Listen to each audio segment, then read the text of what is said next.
एक टाइम था, इंटरनेट ने देश में क्रांति लाने का काम किया था। अब इसी इंटरनेट की दुनिया में बादशाहत हासिल करने की जंग फिर एक बार शुरू होने जा रही है, जिसमें बिड़ला से लेकर मित्तल और अडानी से लेकर अंबानी तक सब एक दूसरे से टकराने वाले हैं। क्या है मामला, चलिए आपको बताते हैं। खबर है कि telecom department mobile phone services के लिए स्पेक्ट्रम बैंड की नीलामी करने जा रही है। इसमें 96,317.65 करोड़ रुपए के बेस प्राइस पर 8 स्पेक्ट्रम बैंड नीलाम किए जाएंगे। टेलीकॉम डिपार्टमेंट ने इस नीलामी की तारीख 20 मई तय की है, यानी 20 मई को होगी देश के दिग्गज कारोबारियों में जंग। इस नीलामी में दिवाला प्रोसेस से गुजर रही कुछ कंपनियों के पास मौजूद स्पेक्ट्रम के साथ साथ इस साल खत्म होने वाली फ्रीक्वेंसी को भी नीलामी में रखा जाएगा।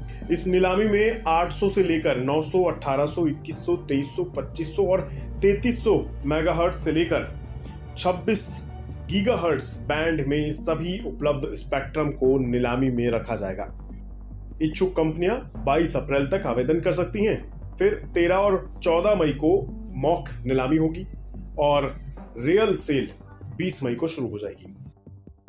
वैसे हो सकता है कि इस नीलामी में बोली की रफ्तार आपको थोड़ी सुस्त दिखाई दे। ऐसा इसलिए क्योंकि 20 मई को होने वाली इस नीलामी में बिक्री के लिए आने वाले रेडियो वेव्स 10 गीगाहर्ट्ज हैं, जो पहले की तुलना में बहुत कम है। अब क्योंकि टेलीकॉम कंपनियों ने पिछली नीलामी में ही अपने ज्यादातर बैंडविड्थ जरूरत को पूरा करने के लिए काफी वॉल्यूम में खरीदारी कर रखी है, तो ऐसे में इंडस्ट्री से जुड़े जानकारों का मानना है कि नीलामी थोड़ी स्लो रह सकती है। कारण टेलीकॉम प्लेयर्स को 5G से रिलेटेड एयरवेज की ज्यादा जरूरत नहीं है। नीलामी में भारतीय एयरटेल और वोडाफोन आइडिया द्वारा कुछ चुनिंदा खरीदारी दिखने की संभावना है।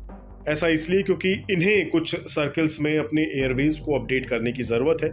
इसके अलावा Adani group lower spectrum band में कुछ एयरवेव्स खरीद सकता है।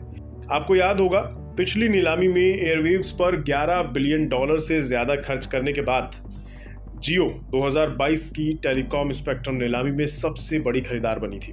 उस साल केंद्र सरकार ने नीलामी के माध्यम से $19 अरब की कमाई की थी। देखा जाए तो टेलीकॉम इंडस्ट्री में कंपटीशन हाई लेवल पर है। इस कारण उनके मार्जिन्स पर प्रतिकूल प्रभाव पड़ रहा है और एक्स्ट्रा एयरवेज के लिए उनकी बोलियों के साइज पर भी इससे असर पड़ रहा है। फिलहाल एयरटेल को जम्मू कश्मीर, उड़ीसा, बिहार, यूपी, पश्चिम बंगाल और असम में अपने एयरवेव्स को नया करने की जरूरत है और वोडाफोन आइडिया को पश्चिम बंगाल और वेस्ट यूपी में अपने लाइसेंस को रिन्यूअल करने की जरूरत है, जिसके लिए जेफरीज के अनुसार एयरटेल को लगभग 4,200 करोड़ रुपए खर्च करने होंगे।